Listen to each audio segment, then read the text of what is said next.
கர்த்தருக்கு ஸ்தோத்திரம்.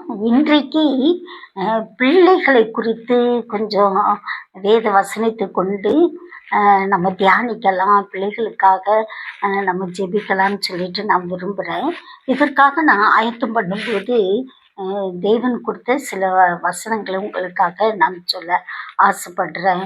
பிள்ளைகளை குறித்து நம்ம பார்க்கும்போது ஒவ்வொரு பெற்றோரும் பிள்ளைகளுக்காக நம்ம அதிகமாக உழைப்போம். பிள்ளைங்களை நல்லா இருக்கணும், அவங்க நல்லா படிக்கணும், எந்த விதத்திலும் அவர்களுக்கு நம்ம குறைவே வைக்க கூடாது. நம்மளால் முடிந்த வரைக்கும் அவர்களை சந்தோஷமாக வைக்கணும், அவர்களுக்கு வேண்டியதெல்லாம் செய்யணும்னு சொல்லிட்டு நம்ம விரும்புகிறோம். வசனம் கூட அப்படிதான் சொல்லுது பாருங்க. 2 கொரிந்தியர் 12வது அதிகாரம் 14வது வசனம். பெற்றோருக்கு பிள்ளைகள் அல்ல, பிள்ளைகளுக்கு பெற்றோர்களை பொக்கிஷங்களை சேர்த்து வைக்க வேண்டும். சேர்த்து வைப்பார்ன்னு சொல்லலை, சேர்த்து வைக்க வேண்டும். இப்போ ஆண்டவர் விரும்புறது அதுதான். பெற்றோர்கள் பிள்ளைகளுக்காக பொக்கிஷங்களை சேர்த்து வைக்கணும். ஆனா இதை நம்ம எல்லா பெற்றோரும் இந்த வசனத்தை கைக்கொள்றோம். நம்மளால முடிந்த வரைக்கும் நம்ம பொக்கிஷங்களை சேர்த்து வைக்கிறது, சொத்து சேர்த்து வைக்கிறது, அவங்கள நல்லா படிக்க வைக்கிறது, அவங்களுக்கு விரும்பி கேட்கறது, வாங்கி தர்றது, இதெல்லாம் நம்ம செய்கிறோம். ஆனால் இதையும் செய்யணும். இதை காட்டிலும் தேவன் விரும்புகிற இன்னொரு காரியம் இருக்கு. அது குறித்து ஒரு வசனம் சொல்லுது பாருங்க. அந்த வசனம் உங்களுக்கு சொல்றேன். 1 தீமோத்தேயு 3வது அதிகாரம் 4வது வசனம். தன் சொந்த குடும்பத்தை நன்றாய் நடத்துகிறவனும் தன் பிள்ளைகளை சகல நல்லொழுக்கமுள்ளவர்களாக கீழ்ப்படிய பண்ணுகிறவனுமாய் இருக்க வேண்டும். இது ஆண்டவர் கொடுத்த ஒரு கட்டளை. பிள்ளைகளுக்காக உழைக்கிறது மட்டும் இல்லை, பிள்ளைகளுக்கு முன்மாதிரியாக பிள்ளைகளை நன்றாய் ஒழுக்கத்துல நம்ம வாழ வைக்கணும். அதிகமாக பெற்றோர்கள் செய்கிறது பிரயாசப்பட்டு பிள்ளைகளை உலக பிரகாரமாக அவர்களுக்கு சொத்து சேர்த்து வைக்கிறது, அவர்களுக்கு வேண்டியதெல்லாம் செய்கிறோம். ஆனால் அதை காட்டிலும் மிகவும் முக்கியமானது இதுதான். பிள்ளைங்களை கீழ்ப்படிய பண்ணுகிறவர்களுமாய் இருக்கணும். இது ரொம்ப ரொம்ப முக்கியம். இதை நம்ம ஒவ்வொரு நாளும் பிள்ளைகளுக்கு கீழ்ப்படிதலை பற்றி நம்ம சொல்லவும் செய்யணும். பிள்ளைகள் நம்ம வார்த்தையை கீழ்ப்படியணும்னா அவர்களுக்கு முன்பாக நாம் முதலாவது தேவனுடைய வார்த்தைக்கும் தேவனுடைய வசனத்திற்கும் நம்முடைய ஜப ஜீவியம், நம்ம சபைக்கு போகிற காரியங்கள் எல்லாவற்றிலும் முதல்ல நம்ம பிள்ளைகளுக்கு முன்பாக முன்மாதிரியாக நன்றாய் நடக்கிறவர்களாக நம்ம இருக்கணும். அப்படி நம்ம இருக்கும்போது நம்ம பிள்ளைங்க நம்ம சொல்றதை என்ன செய்வாங்க, கேட்பாங்க. அநேக குடும்பங்கள்ல ஆலயத்துக்கு ஒழுங்காக போவாங்க, வேதத்தை தியானிப்பாங்க, ஜெபிப்பாங்க, நல்ல கிறிஸ்தவ குடும்பம் தான். ஆனாலும் பிள்ளைகளை குறித்து அவர்கள் வேதனைப்படுவது உண்டு. பிள்ளைகள் கீழ்ப்படியாத பிள்ளைகள் இருக்காங்க. அப்படிப்பட்டவர்களுக்காக ஏசப்பா நிறைய வசனங்கள் வாக்குத்தத்தங்களை கொடுத்துருக்கிறாங்க பிள்ளைங்களுக்காக. அப்படிப்பட்ட ஒரு சில வசனங்களை மட்டும் உங்களுக்காக வாசிக்கிறேன். இதை நல்லா நோட் பண்ணிக்கோங்க.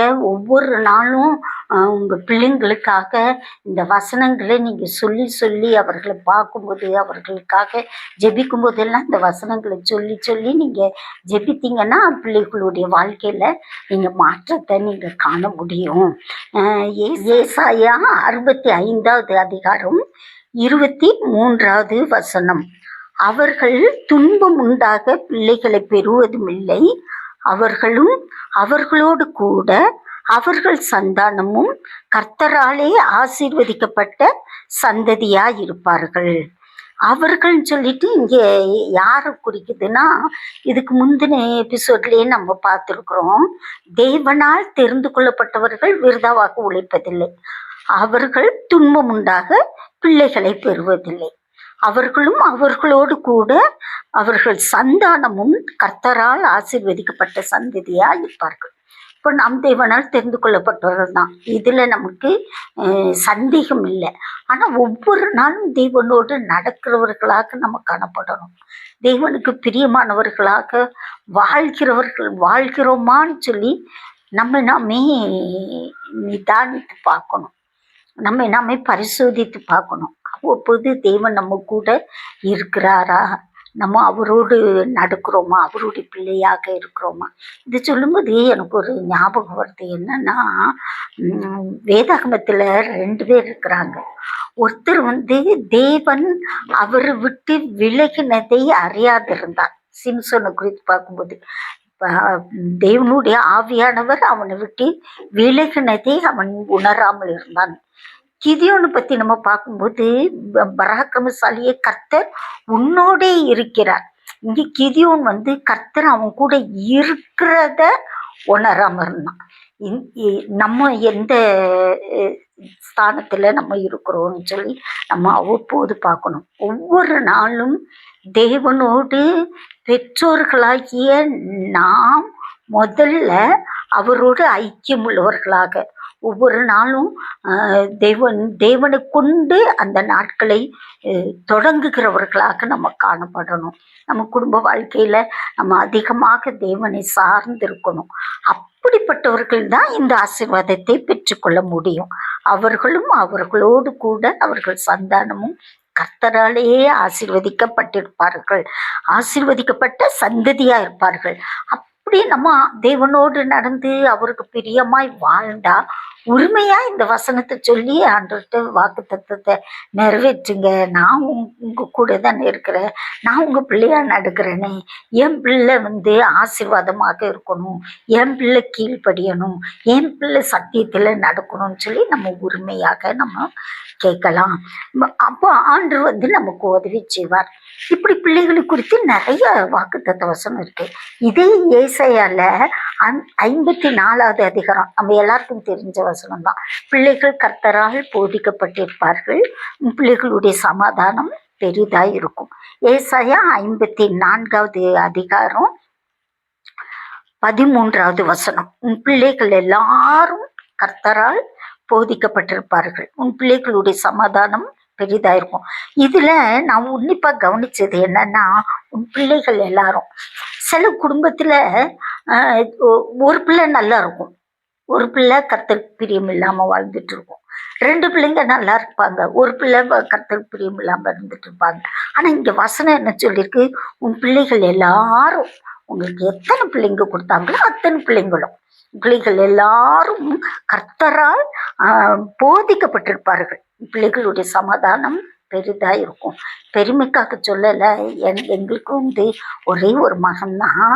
ஆனால் நான் அவனுக்காக ஜெபிக்கும் போது அவனுக்காக மட்டும் இல்லை, என் மருமகளும் பிள்ளை தான், அவனுக்கு பிறந்த பிள்ளைகள் தான், அவங்களுக்காகவும் ஜெபிப்பேன். என் குடும்பத்தில் யாரெல்லாம், அதாவது என்னுடைய கணவருடைய குடும்பத்தில் இருக்கிற பிள்ளைங்க, என்னுடைய குடும்பத்தில் இருக்கிற பிள்ளைங்க, என் மருமகளுடைய குடும்பத்தில் இருக்கிற பிள்ளைங்க எல்லாரையும் நினைத்து இந்த வசனத்தை சொல்லி நான் ஜெபிப்பேன்.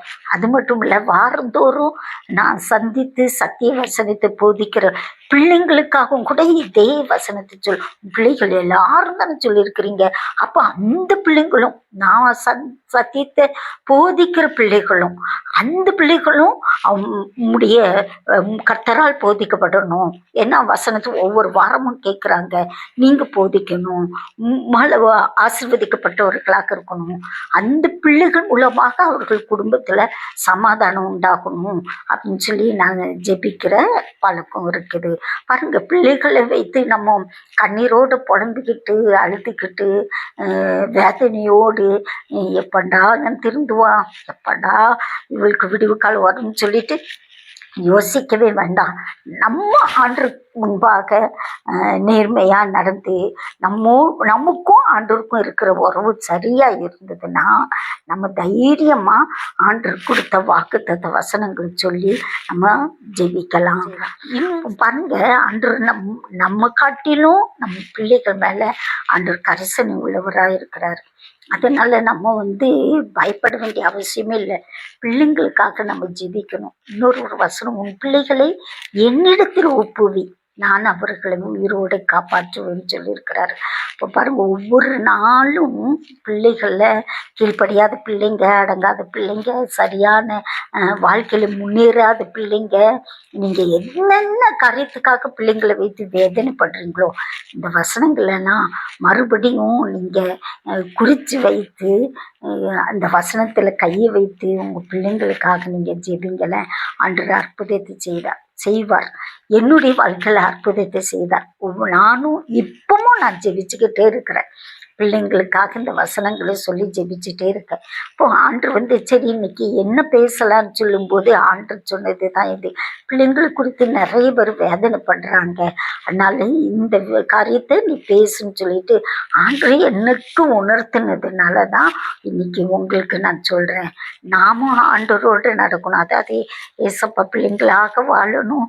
நம்ம பிள்ளைங்களும் ஏசப்பா பிள்ளையாக வாழணும்னா நம்ம மட்டும் பரலோகத்தில் போய் நம்ம பிள்ளைங்க நரகம் போனால் அது ரொம்ப வேதனை. நானும் அப்படி இருக்கக்கூடாது. நானும் என் வீட்டாருமோ வென்றால் கர்த்தரையே சேவிப்போம். பிள்ளைகள் எல்லாரும், ஒரு பிள்ளை நல்லா இருக்கும், ஒரு பிள்ளை இல்லை இல்லை இல்லை, எல்லா பிள்ளைகளும் கர்த்தரால் போதிக்கப்படுவார்கள். எல்லா பிள்ளைகளும் கர்த்தர் அவர்களை சமாதானம் உள்ளவர்களாக வாழ்க்கையில வாழ வைப்பார்.